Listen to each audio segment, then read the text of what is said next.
हसीना को फांसी की सजा दे दी गई है। बांग्लादेश में इंटरनेशनल क्राइम ट्राइब्यूनल ने शेख हसीना को फांसी की सजा दी। यही बात हम लोग कर रहे थे, मृत्युदंड की ही मांग इनके लिए की जा रही थी। और अब जाहिर है कि बांग्लादेश की सरकार भारत से मांग करेगी कि शेख हसीना को उनके सुपुर्द किया जाए। सर, ये तो बांग्लादेश के लिए भी नया नहीं है। इनके पिता की, जिसने आजादी दिलाई बांग्लादेश को, उसी की हत्या कर दी वहां के सैनिकों ने। तो अब इनको मृत्युदंड भी कोई हैरानी की बात नहीं है। बिल्कुल हैरानी की बात नहीं है, लेकिन मैं फिर से एक बार इस बात को जोड़ दे रहा हूं कि ये मोहम्मद यूनुस साहब के लिए उल्टा पड़ेगा ये दाव। क्यों? क्योंकि वहाँ पर शेख हसीना के जो समर्थक हैं, कार्यकर्ता है, वोटर है, वो बहुत बड़ी तादाद में है। और यूनुस साहब बांग्लादेश के, क्या कहना चाहिए, ऑर्गेनिक लीडर नहीं है। वो तो बिल्कुल भी नहीं, बिल्कुल भी लीडर नहीं है। तो शेख हसीना के लिए, और भारत शेख हसीना के साथ खड़ा होगा, मजबूती के साथ खड़ा होगा। आगे क्या होगा मुझे नहीं पता, लेकिन इससे एक तो ये है कि कोई उनको फांसी की सजा मिल नहीं रही। हम जैसे कह रहे हैं तो वो उनको भेज रहे हैं, भारत को भेज देगा। आज 3 लोगों को मुख्य अभियुक्त बनाया गया है, वो 3 के तीनों बाहर है। तो ये चलता रहता है कि ठीक है, उससे अपना एक फैसला करके उसको काम ले रहे हैं, और इससे बांग्लादेश में शांति हो जाएगी ऐसा तो नहीं लग रहा, बल्कि अशांति वहां पर ज्यादा होने वाली है। सरकार के खिलाफ और जो लोग हैं उनके खिलाफ होगा, और शेख हसीना की राजनीतिक ताकत बढ़ेगी। नहीं, लेकिन इसमें इससे अब एक मुश्किल शेख हसीना के सामने ये है कि इस फैसले के बाद अब वो जा तो पहले भी नहीं सकती थी, अब तो उनका बांग्लादेश लौटने का सवाल ही खत्म हो गया। देखिए, बांग्लादेश लौटने का रास्ता मुझे नहीं लगता है कि खत्म हो गया है। ये निर्भर करता है कि यदि काउंटर रेवोल्यूशन यदि बांग्लादेश में होता है सरकार के खिलाफ, और काउंटर रेवोल्यूशन यदि सक्सेसफुल हो जाता है तब ये संभव है। लेकिन काउंटर रेवोल्यूशन होगा कैसे?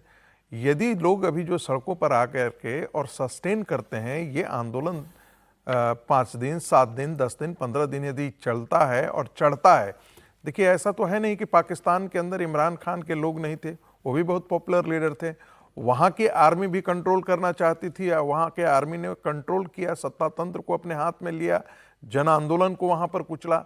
वैसे ही आज के दिन में जो जमाते इस्लाम वहाँ है और वहाँ के जो आतंकवादी समूह हैं, करीब करीब उसी तरीके से पेनिट्रेट कर गए हैं। कहाँ तो मिलिट्री एस्टेब्लिशमेंट के अंदर पेनिट्रेट कर गए हैं।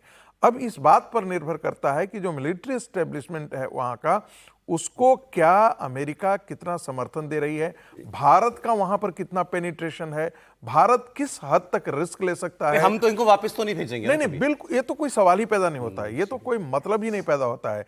ये क्या भारत के अंदर एक जो बात चल रही थी कि भाई जो हमारा ये नॉर्थ ईस्ट का जो कॉरिडोर है उसको थोड़ा एक्सपेंड किया जाए, क्या उस प्रकार का जो जिसे हम कहते हैं कि कॉस्ट जो है वो बांग्लादेश पर थोपने के बाद यदि वहां पर काउंटर रेवोल्यूशन, देखिए, शेख हसीना ने अभी जो स्टेटमेंट दिया कि भारत सबसे बड़ा मित्र है बांग्लादेश का, और वो बांग्लादेश सरकार पर दबाव, उनकी उम्मीद ये होगी भारत से कि हम इसके खिलाफ आवाज उठाएं।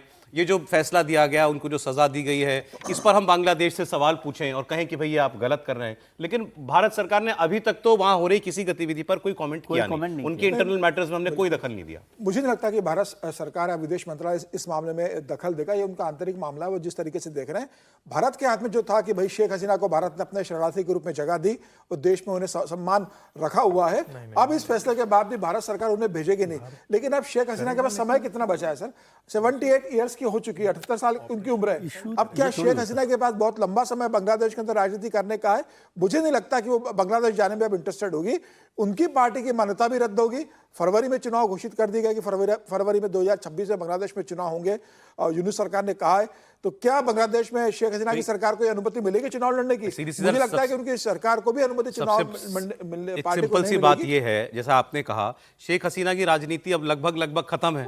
अब जो भी वहां पर इलेक्शन होगा उसमें कौन जीतेगा, देखिए, इनकी पार्टी तो इलेक्शन से बैन कर दी गई है, और इन्होंने कहा है मेरे समर्थक वोट भी नहीं करेंगे। तो आप तो राजनीति से बाहर हो गए ना। भारत क्या एक ऐसे नेता के लिए जो, ठीक है, अब जब तक सत्ता में था हमारे लिए अच्छा था, उसके लिए बांग्लादेश की आने वाली सरकार के साथ दुश्मनी क्यों बोलोगी, संबंध क्यों खराब करेगी? नहीं, इसको संबंध खराब करने जैसा नहीं है। ये अपने सिद्धांतों पर टिके रहना है, नंबर 1। नंबर 2, ये जब हम कह रहे हैं कि शेख हसीना की राजनीति खत्म हो गई, चाहे उसको आप जो भी कहिए, लेकिन बांग्लादेश में भी जो शेख मुजीबुर रहमान वाली विरासत है वो पॉलिटिक्स नहीं खत्म हो रही, इसको समझिए। वरना तो सर तोड़ दिया था, हाथ तोड़ दिया था, आग लगा दिया, म्यूजियम खत्म कर दिया। शेख हसीना की राजनीति कैसे बढ़ेगी इस पर चर्चा हो सकती है। और भारत सरकार वो हमेशा शेख हसीना की विरासत यानी मुजीबुर रहमान की विरासत के साथ रहेगी। ये सारा मामला इसलिए है, ये जल्दबाजी में इसलिए निर्णय सुनाया गया कि एक तो उन पे प्रतिबंध लगाए रखना है, तो उसका हम बड़ा आधार चाहिए बताने के लिए सही। वो कहेंगे कि देखिए ये कन्विक्टेड है, इनके ऊपर मृत्युदंड है और ये आ नहीं रही, इसलिए इनकी पार्टी को आउट करो। अभी भी जो वहां जो लोग पॉलिटिकल एक्सपर्ट वहां के हैं बांग्लादेश के, वो जो लिख रहे हैं कि अभी भी अगर चुनाव हो जाए और शेख हसीना की पार्टी चुनाव में आ गई तो अभी फिर से वो सत्ता में आ जाएगी। बिल्कुल ठीक है वो बात तो, लेकिन वो है प्रोफेसर साहब ने नहीं भी रहे, प्रोफेसर साहब ने बिल्कुल सटीक तुलना की। ये पाकिस्तान में जो हुआ एग्जैक्टली वही है। सेना ने वहां इमरान खान सबसे पॉपुलर लीडर है, पहले आपने उसको, इनको तो भगा दिया गया, उन्होंने उसको जेल में डाल दिया, पहले अपदस्थ किया बहाने से, फिर उसको जेल में डाल दिया, फिर उसके लोग जब बाहर आए सड़कों पर तो उनको ऊपर मिलिट्री कोर्ट में आपने चार्जेस लगाए, सजाएं दी, पार्टी खत्म कर दी, पूरी कुचल दी गई पार्टी उनकी पूरी। ऐसे यहाँ हो रहा है। गलती करेगी कि इस पार्टी को, शेख हसीना की पार्टी को अभी तो रद्द कर रखी है, इलेक्शन में पार्टिसिपेशन नहीं करेगी तो वो कोई रास्ता नहीं निकलेगा। और अंतर्राष्ट्रीय स्तर पर भी सीरियस नोट पे मैं बात बता रहा हूँ आपको कि इस तरह से नहीं होगा। ये गलती तो शेख हसीना ने की थी, उन्होंने भी, इसको भी समझिए आप बात, भले ही वो हमारे यहाँ पर है, तो वहां पर भी उन्होंने उनके विरोधियों को उस तरह से रोक दिया था चुनाव से, उन्होंने बायकॉट किया था। ये सब है। यदि शेख हसीना की पार्टी को पार्टिसिपेट करने का मौका नहीं मिला तो उसका एक तो अंतर्राष्ट्रीय स्तर पर मान्यता की मुश्किल होगी, दूसरी बांग्लादेश में शांति कायम नहीं हो पाएगी, उस चुनाव का कोई मायने नहीं होगा। अभी 3 महीने बहुत सारे डेवलपमेंट होते हैं। देखना होगा सर, ये अपने लोगों को क्या बाहर निकालने का आह्वान करती हैं, क्या कहती हैं सड़कों पे उतरो? टाइम सड़क पर उतरने के लिए कहीं 1 साल से कुछ बोल नहीं रही है, वो 1.5 साल से इंडिया के अंदर रह रही है। अभी पिछले 1 महीने में एक्टिव हो गई हैं, 1 महीने से लगातार इंटरव्यू वगैरह सब। मुझे नहीं लगता कि शेख हसीना बहुत ज्यादा बांग्लादेश के रिलेवेंट रहने वाली है, उनका राजनीतिक करियर खत्म है, अब वो अपना बची हुई जिंदगी आराम से गुजारेगी। वो जानते हैं कि बांग्लादेश में जाएगी तो उनको क्या समस्या का सामना करना है। 78 साल के बाद कोई स्पेस नहीं है। पुत्र वो तो इनको भी होगा सर, इनका बेटा अमेरिका में रहता है, पॉलिटिकली एक्टिव है, तो वो ये चाहेंगे कि मेरी पार्टी जिंदा रहे। देखिए पार्टी तो मुझे नहीं लगता है कि पार्टी ऐसे खत्म हो जाएगी। हो सकता है कि नामकरण बदल करके और नए नाम पर रजिस्ट्रेशन करा करके चुनाव में ये जा सकते हैं। दूसरी बात है, ये इस विदेश मंत्रालय बेशक इस पर कोई त्वरित टिप्पणी न करे, लेकिन वो कंडेम करेंगे, विदेश मंत्रालय रिएक्शन देगा इस पर। लेकिन मैं एक चीज मैं बताता हूं, भारत बांग्लादेश में कुछ करेगा नहीं, ऐसा नहीं है। क्या करेंगे? मैं देखिए बहुत सारी चीजें हैं करने के लिए, वो होता है आप वहाँ के कई ऐसे ग्रुप्स हैं जिनको आप सपोर्ट कर सकते हैं, फाइनेंस कर सकते हैं, सड़कों पर उतार सकते हैं।